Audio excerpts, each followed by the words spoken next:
യേശുവീലൻ തോഴനെ കണ്ടേ, എനിക്കെല്ലാമായവനേ. 10,000 ഏറ്റവും സുന്ദരനേ.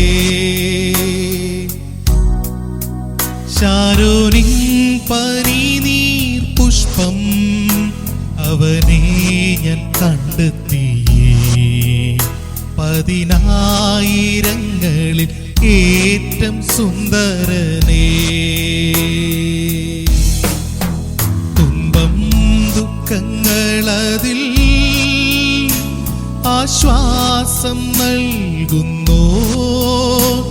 എൻ രോഗമെല്ലാം ചുമക്കാമെന്നേറ്റവൻ.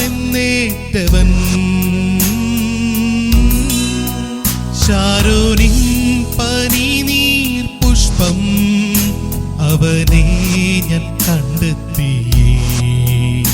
10,000 ഏറ്റവും സുന്ദരനേ.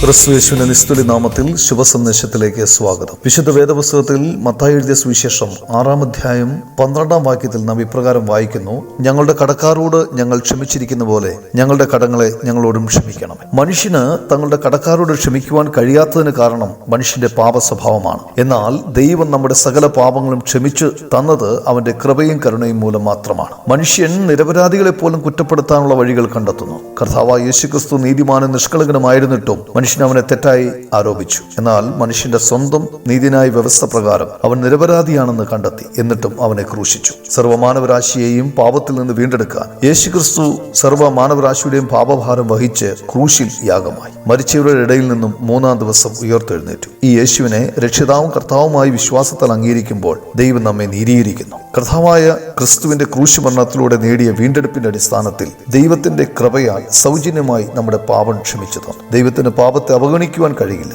അവൻ പാപത്തെ ശിക്ഷിച്ചേ മതിയാവൂ. ക്രിസ്തുവിൽ ദൈവം തന്നെ മനുഷ്യപാപത്തിന്റെ പരിഹാര യാഗമായി തീർന്നു. ഇത് നമ്മുടെ പാപത്തെ ക്ഷമിക്കുന്നതിനും നമ്മെ നീതിമാന്മാരായി പ്രഖ്യാപിക്കുന്നതിനും ദൈവത്തെ അനുവദിക്കും. അപ്രകാരം നിങ്ങളുടെ ജീവിതത്തിലും സാധിക്കട്ടെ. ദൈവം നിങ്ങളെ അതിനായി സഹായിക്കട്ടെ.